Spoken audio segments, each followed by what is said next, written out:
Welcome to Lydia Fenet's Claim Your Confidence, a podcast that will introduce you to the most powerful women in the world as they talk about their own confidence journey. No matter what obstacles you face, Claim Your Confidence will inspire you, motivate you, and give you a roadmap to live the life you want. So, are you ready to claim your confidence? Mom, thanks as always for lending out your beautiful voice to start off the podcast. Welcome, everyone, and back to Claim Your Confidence. I'm Lydia Fenet, and I'm so delighted to have a fantastic guest on with me today. For those of you who have not heard, you will, I'm sure, shortly know that there is one person in New York City who every author is desperate to get in front of on her podcast. She's been called the literary fairy godmother of the book world, and that is Zibby Owens. Zibby's in a word nonstop. She has 4 children. She's in the process of creating a media empire, which I think is really the only way to describe the myriad things that she's doing. Zibby, thank you so much for joining me today. I know how busy you are. Thank you so much for having me. What a pleasure. Well, I want to dive in at the beginning. I've had the pleasure of reading your book, Bookends, which I know was 2 decades in the making, but I always like to start the podcast at the beginning and talk a little bit about confidence. You are such an open book, especially on social media, and I know confidence was not one of those things that was high on the list of your childhood. Very true. No, I was not confident. I was very shy, especially in social situations. I had so much anxiety. I just could not talk at all. I remember my mom being like, come on, it's okay. Just go to this dance and be yourself. And I'm like, I don't even know who that is. How am I going to do that? So no, I was not exactly overflowing with confidence. That is for sure. In a way that became the path that you took because that's where you found books. Isn't that right? That's true. Yes. Nice segue. I spent a lot of time reading and writing. I felt like when I wrote, all my thoughts so easily came out of my head. But when I spoke, I just was having a lot of trouble with that. It sounds crazy now because all I do all day is talk on my podcast to people, and I'm like constantly talking. And I could talk around people I was comfortable with back then, but just not in groups, and certainly not with guys and parties, and forget it. But yeah, I've always loved to read so much. From the time I learned how to read, I've loved to read. I've loved to write. I started writing short stories at age 8. So that whole world has been such a welcoming place no matter what I'm going through. It's interesting on this podcast, I have interviewed so many incredible women, and I do find that a lot of them will say that they loved reading. I just had Genevieve Roth on, and she was talking to me about the fact that she lived in Alaska, but books really became how she learned about the world. I was a very, very bad sleeper as a child. I would never fall asleep. It's probably why I'm a charity auctioneer at night, because I would never go to bed until about 11 o'clock at night. And my mom is British and would put us to bed at 6. So that gave me a nice cushion in which to read entire books every single night by my closet light. And I know when your podcast came out, when moms don't have time to read books, that name struck me in such a huge way because I am a mom who doesn't have time to read books. But I've always wanted to get back to that over the course of my life. And so I can say, and this is for later in the podcast, but certainly this was a huge impetus for me to start picking up books again. And so I thank you for that even now.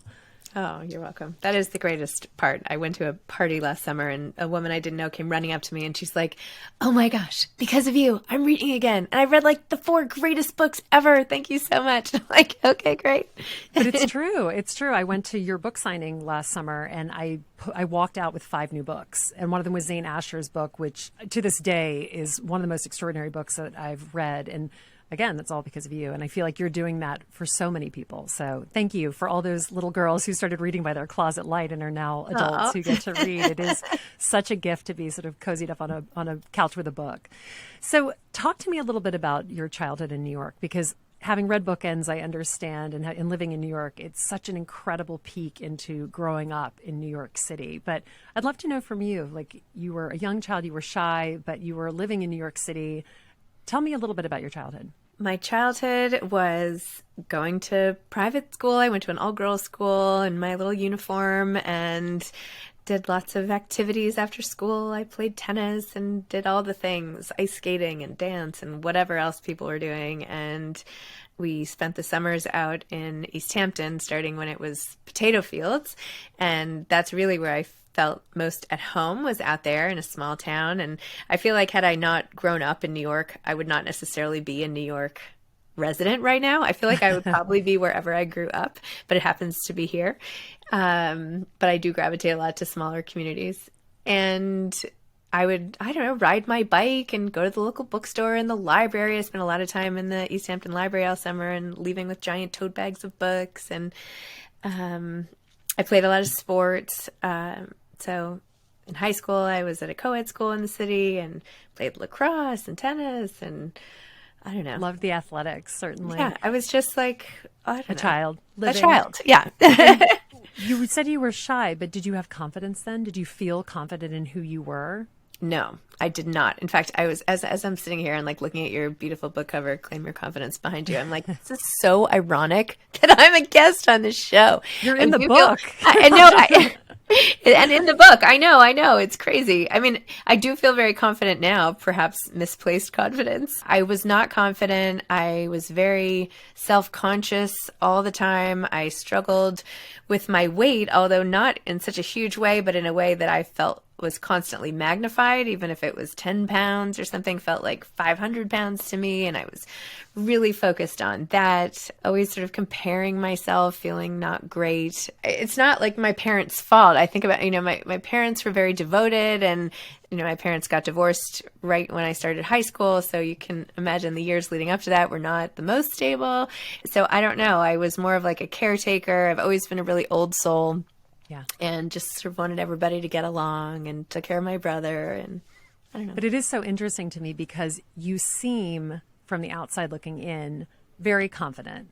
And so when you see things on social media about Zibby and all of the incredible things that you're doing, to think that you're in a place now where you are, as I said earlier, launching a media empire, but that's not where you started up, I think gives hope to so many people because I think people think that you're born with confidence in life. And I don't believe that's true. I think a lot of us find it along the way. I was not confident like 8 years ago.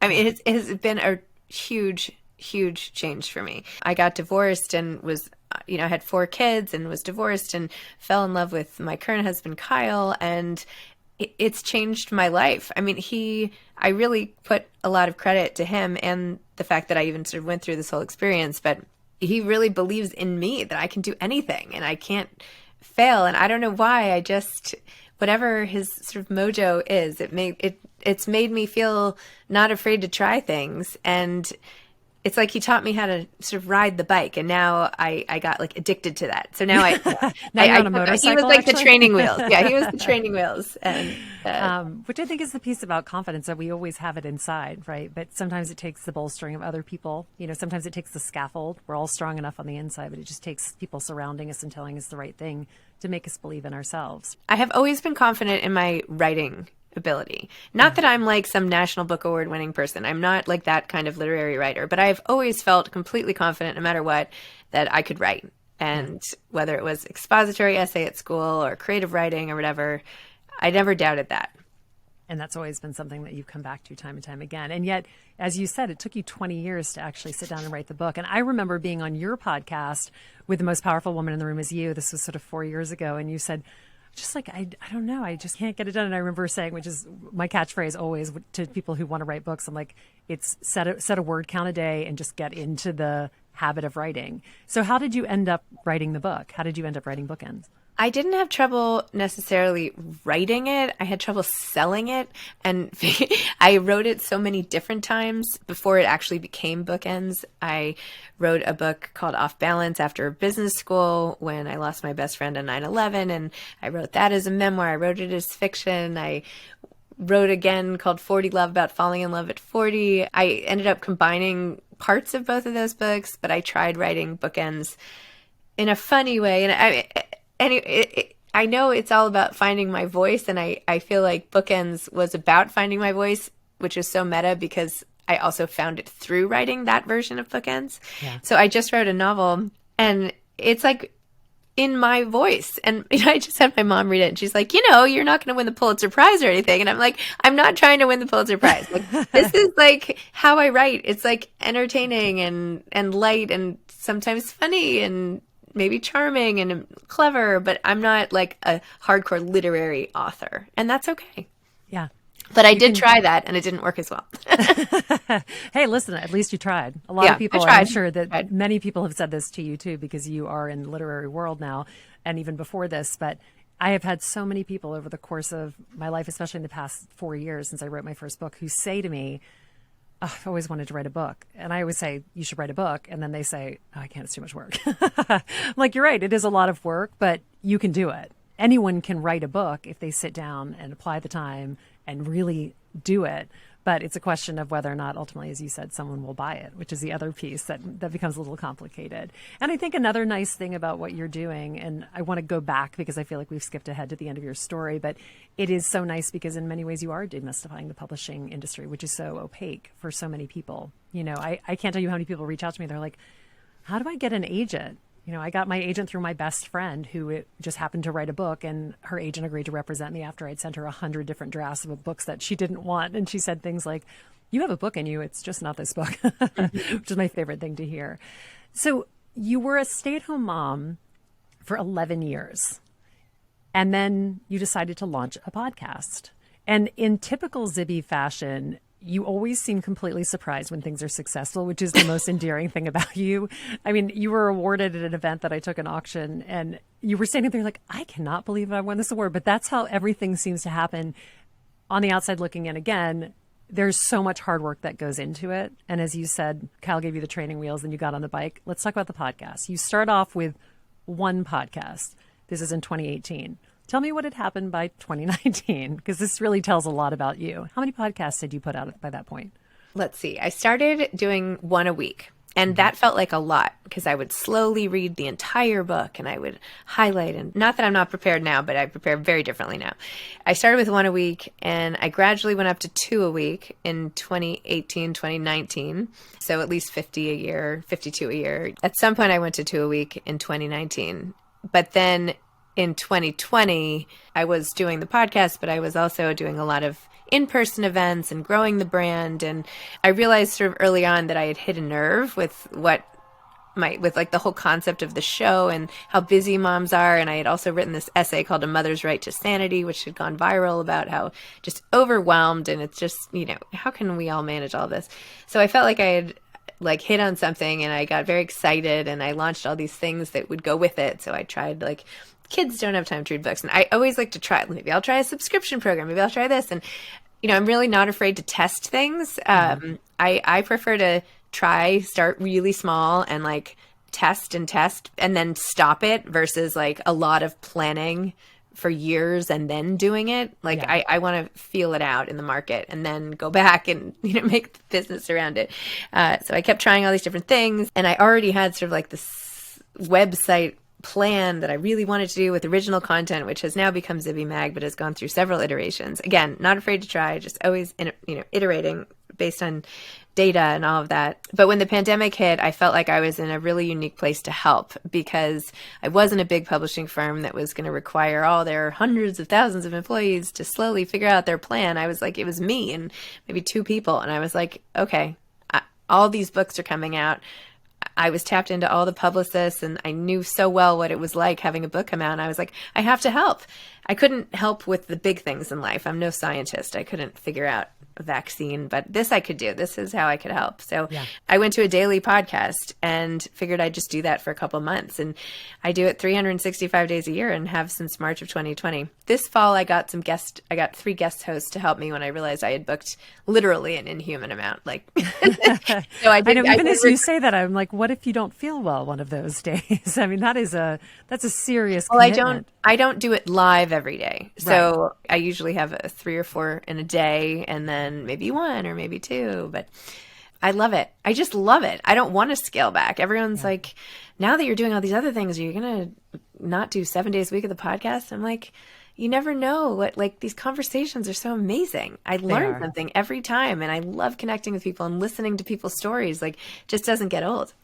Well, because you have done so many, and you are kind of the queen of podcasts, and as someone who is a new podcaster, I know there are a lot of people who will be listening who have always wanted to start a podcast. What advice would you give to someone who's starting out a podcast? And I mean, not even just the growing it, just the simple act of where do you start?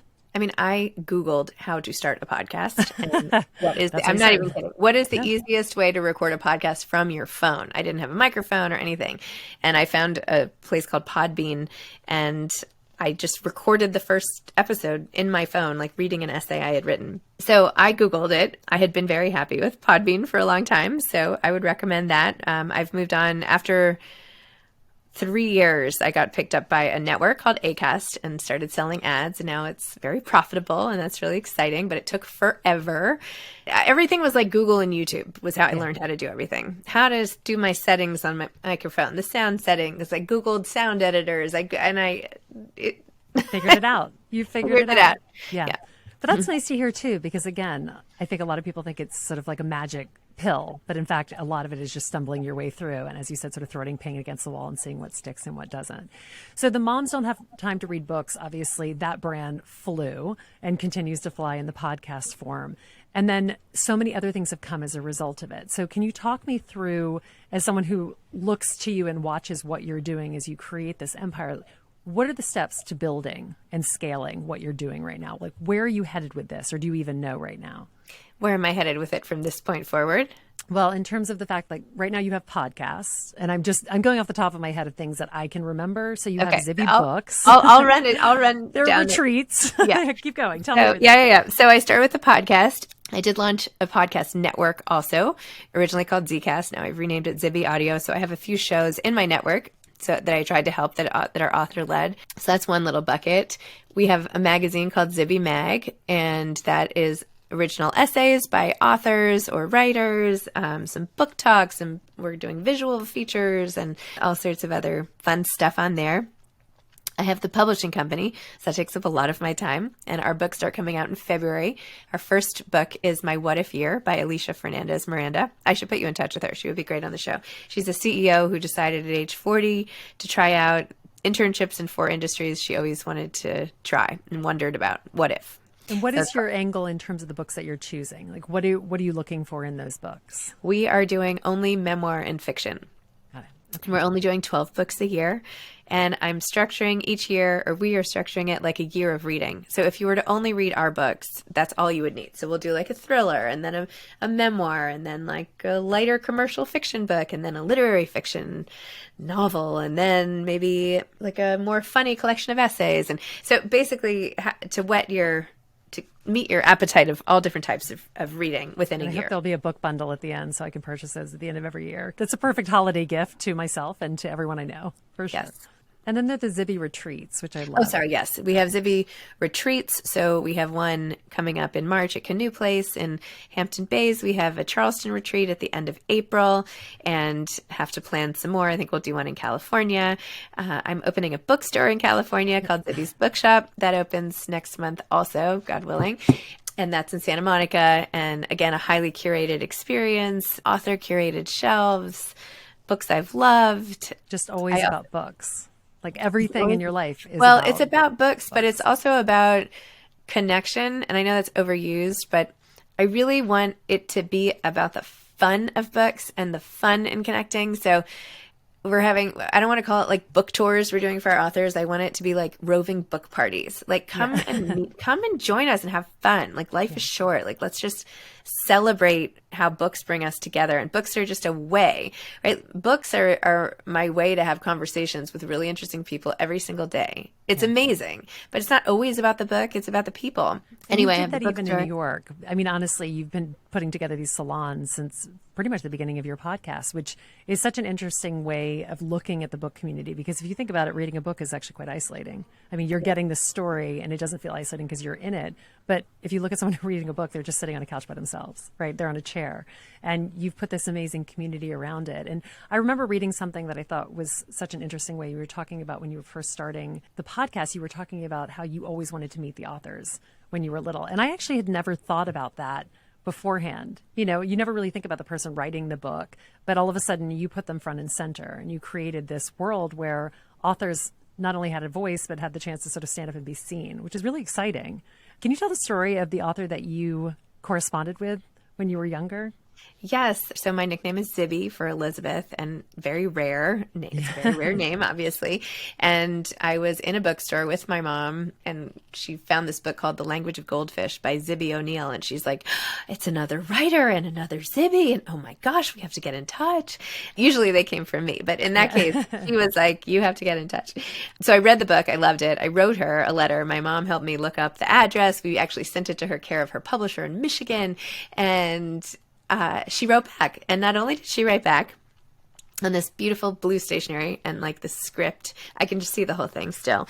We started this whole pen pal relationship, and then she eventually came to New York City and took me out to tea at the Plaza, and it was amazing. Gosh. Yeah, how amazing is that? It was. That's a real New York moment. I was like, I cannot believe I'm with a real author. Like, to me, authors, I know rock stars overused also, but they are seriously my heroes. Like, meeting someone like that was more exciting to me and remains more exciting to me than movie stars or something. I mean, that's cool and all, but this is so different. Like, I just have such reverence for authors. So it's amazing, because I do think the other thing that's so funny is we had a conversation about this, and actually this is what you ended up writing in Claim Your Confidence, when I asked, which topic you would like to write on, and you said imposter syndrome.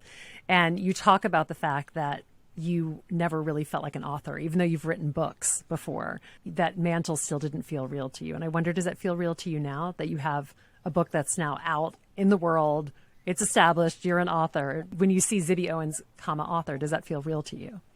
It feels amazing. Yeah. Yes, I have now. So I edited 2 anthologies, Moms Don't Have Time To and Moms Don't Have Time to Have Kids. Then I wrote a children's book, Princess Charming. Then I had the memoir come out, Bookends, a memoir of love, loss, and literature. And now I have another novel coming out, which I just finished. So now at this point, I feel like I can say that you're an author. Okay, good. But it wasn't like at the very beginning. I was always an aspiring author, but I'm like, I want to be. I just didn't know if it was going to happen for me. I just felt like, yes, I could do it. And I was so frustrated because I knew I could do it. I just knew it. But I just wasn't sure it would happen for me. And I was trying to come to terms with that. Do you feel more confident now in your writing and your inability to be seen in the literary world now that you have written the books? Like, was it that you needed that stamp of approval to build your confidence? Because you did say that you do feel more confident now than you've ever felt. Like, do you think that was part of it as well? I think that I've actually gotten better. I've gotten a lot better at both reading and writing. I didn't take more classes than I had, but I've now read more than 1,000 books, and have learned so much from that, and have gotten so much more writing practice. And so with the writing, as I did say, I was confident, but I feel like more confident now. I mean, I don't know. I just finished this draft, and I've only shown it to my mother so far, and I'm like holding my breath, like, what do you think? My mother and my editor. And I'm like, maybe I just won't show anyone. Maybe it's not good. Just send it out into the world. Don't ask anyone's opinion. I wouldn't say I feel like, I still worry a lot, but I don't worry about essays. I've written so many essays, and so I feel good about that. But I haven't written as many novels, for instance. Yet. I feel confident that I can write from my heart. I can tell people what I'm thinking and feeling, and I realize that if I'm thinking and feeling it, other people are thinking and feeling it, and if I just put it out there, people are really grateful, and maybe they don't feel comfortable saying it, but for whatever reason, I do. And so that's just what I do. That's what you do. In Bookends, you write a lot about the amount of loss that you had in your life. And you talk about your friend Stacy in great detail about losing her on 9/11. And then over the years that passed, the other people in your life who passed away, including your mother-in-law and your grandmother-in-law during COVID. And I remember watching all of that on social media and just being really stunned at how much you were dealing with at that point, on top of so much else in the entire world, and having 4 kids and your husband and his grief and all of those things. But you had this very interesting quote where you said something along the lines of, the interesting thing about having lost so many people at this point in my life is that I realized that life doesn't last forever. And, I sometimes wonder, you move at such a fast clip.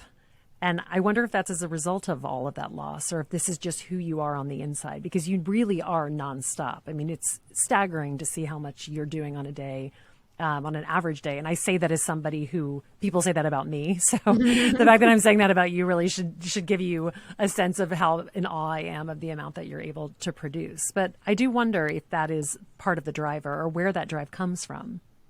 I think it's both. I've always been super hardworking and super driven and staying up late to study and never being done and rewriting review sheets. And, that's just who I am. I've always been that way. And I've always had a lot of energy to do things like that. Now I also do feel like there's this ticking clock all the time. I like that the hourglass is running out. Even when I play tennis, I was just telling this to Kyle, who used to play tennis professionally and coached and taught and whatever.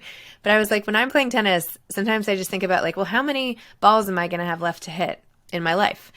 50,000? Like, is it worth it wasting this stroke? I should pay attention to this stroke because now I only have 49,909. So what was his answer to that? Because he thinks I'm nuts. He just literally, I have this like more morbid nature to me. I'm like always thinking about death, like all the time. It does fuel a lot of what I'm doing, but it's good. It gives me perspective on everything. Like after this event ends, will I have wished I did it differently? Like I'm always looking at it after and then making the decisions and the changes. So I feel like I'm fighting against time. The other day I literally like turned to someone at work and I was like, if I die before these books come out, make sure the books come out. Like I was like, I'm going to put it in my will. Make sure the books come out. Like they have to come what out. Did that person say back? She was like, why are you saying this? You're totally, and I was like, I don't know. You just never know. I do feel that way. I think that anyone who's lost people, which is most people, but I don't know if it's earlier in a particular way or just whatever, you just sort of wake up, right? You wake up to a new reality. And I mean, I know you've gone through your accident and health crises, and I'm sure that also does the same thing. I haven't gone through that myself. I've only watched other people or had these like sort of traumatic deaths and everything. But yeah, you can't like turn the clock and go back. Yeah. I have this one girlfriend in LA who I adore. I did a big salon event there once, and afterwards she's like, I think my life's just been too happy. I don't think I could be a writer. She's like, do need some perspective and depth, don't you? Nothing much is really bad. None of that has happened. I feel terrible about that. She has a PhD. She's like amazing. It's just, I have asked this before, but when you look back over the course of your life, I think the confidence builders are the things that really test you. Those are the things that push you through. And those are also the things that make you realize how strong you are. So, I have said to many people post-accident that it was a horrible accident, but it wasn't all bad. I learned a lot about my community. I learned a lot about my family. I learned about my own strength and my ability to persevere and keep going. And unlike you, I had not had loss in my life. I lost a friend in high school, but that was pretty much it. And my grandparents, who were older, my parents are still alive. Luckily, my in-laws are still alive. And so I have not lost the people who I know over the course of my life. I will lose. And it is a very interesting thing to come on the other side of after a car accident, to look towards the end of a life and realize that it does end and want to live life the way that you want to live it authentically, and the life that you want to live and not the life that other people want you to live. And I've found a lot of confidence in that. So I was interested, especially even that you have love, loss, and literature in the title of your book. A lot of people shy away from that topic. A lot of people are scared of it, but you're not. And you talk unabashedly throughout it.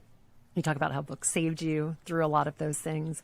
And then you talk about love, which I think is so refreshing. So talk to me a little bit about Kyle, because I've met him. He is such a light. He's been a huge part of your life, and you guys are doing this together. We really are. When we first got together, he was leaving a 12-year tennis career, and I was finding myself again after, being at home for so long. And at first, and he was reminiscing about this the other day. He's like, remember on the weekends when we would like watch movies and maybe go to SoulCycle? And now I'm just like working all weekend all the time, and I'm like always on my computer. It's so bad. I mean, we still spend time together, but it's not like, but the two of us have this great combination. He's ended up starting this great production company and has all these movies coming out, and that he in all these different stages of development, and has a whole team. And his company's based in LA, which is partly why we spend a lot of time out there. But his whole career is really booming and using all his creativity and everything. And it's just so fun. I mean, he'll often be in the background when I'm on conference calls or something, or whatever, not conference calls, Zooms, and he'll like, nod or be like, I think this. And I'm like, oh yeah, you're right. So he's like, good brain complimenting. yeah, it's true. It's, so it's really nice. I mean, it's not like nothing's perfect. We're still like a regular couple, I don't want to mislead. We're like regular people, but I do really love him so much, and I'm in love with him, and he's so great with my kids, and I feel very, very lucky to be so sort of doted on and appreciated and seen. And I think that makes everything else feel like I can just conquer the world. Yeah. Having a great partner is a huge part of the equation. There is no doubt. And you are also a mom of 4 kids, and you're building all of this empire, and you have your 4 children. And how is that balance? What do you do? Give us some tips. Oh man. I know I hate this question when people ask me. No, I don't know.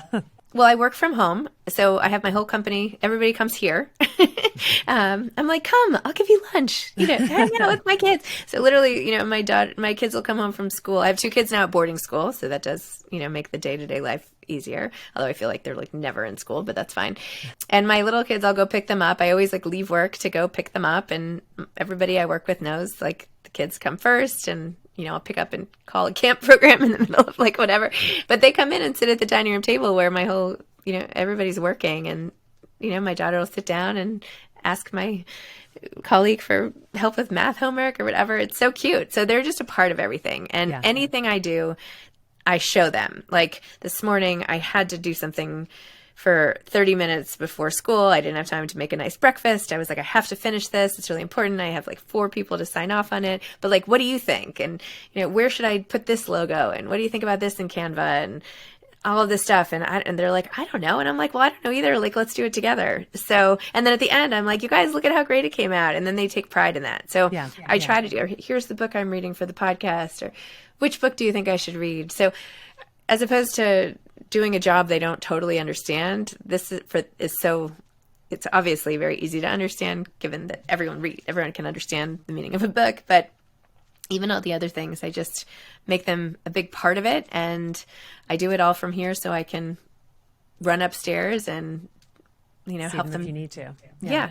So that's great. And I feel like that's such a great example to set. I mean, it's wonderful to see a mom who stayed at home for so long, thriving. It's such a great example for other moms who are at home, who have ideas for businesses and want to try something. I think a lot of times people think it has to be an either or. And in this new world that we're living in, I think in many cases, it actually doesn't have to be either or anymore. It can really be a hybrid situation of your own making if you take the initiative to craft it, which you've clearly done. So I'm scared to ask what comes next, because I feel like the answer would be a mile long. But what comes next, Zibby? I mean, I have a lot of things about to launch, so I really need to, but like make sure those go well, and that I have all the time and attention focused on the launch of each of our books this year. It's opening the bookstore. We just launched Zibby Classes, which I'm really excited about. So we have, I think, 15 classes, and people are signing up for those. So I want to make sure that platform goes well. We're continuing to do stuff with the magazine, and I have my own book stuff. I just pitched another 4 books to my editor. So the answer is nonstop. There is no stop. It is only more. I'm like, there's just more. I know the other day I was like, what if I start like a writing school, or like, what if I start a residency program? Like, where can this go? But I think that's the beauty of what you're doing, is you're showing so many people that so many things are possible. And truly, you have claimed your confidence, because without confidence, you wouldn't be doing any of this. Confidence in yourself, confidence in the authors who you're interviewing, and more importantly, just this incredible platform for people who have a voice and want either the written voice or the spoken voice to be heard. It's really remarkable to watch from the sidelines. I am cheering you on all the way. Where can we find you, Zibby? And the answer is obviously everywhere, but where do you want us to find you? My Instagram is at Zibby Owens, and I post about really everything that goes on there. And from there, you can find all our other many Instagram accounts. I also recommend Zibby Mag to check out all the content there. Moms Don't Have Time to Read Books, the podcast. And then you'll find everything from and my website is zibbyowens.com. Well, I want to thank you so much for being on, Zibby. I know how busy your day is, so I appreciate you spending time with me. I want to thank all of the listeners who are tuning in again this week for Claim Your Confidence.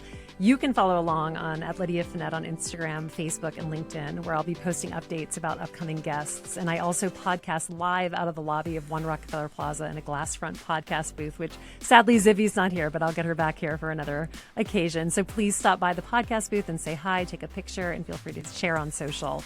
I want to give a special thanks to Newsstand Studios, Rockefeller Center, and especially Joe, who keeps everything running behind the scenes. And I want to leave you with one thing to think about, which is if you were to create something today, what would that look like? Go out there and do it. Let Zibby be your guide, because she has certainly done it. It started with the podcast, and I can't even imagine where it's going to end. But shoot me a DM and let me know what you want. I'll hold you accountable. And thank you again for tuning in to Claim Your Confidence.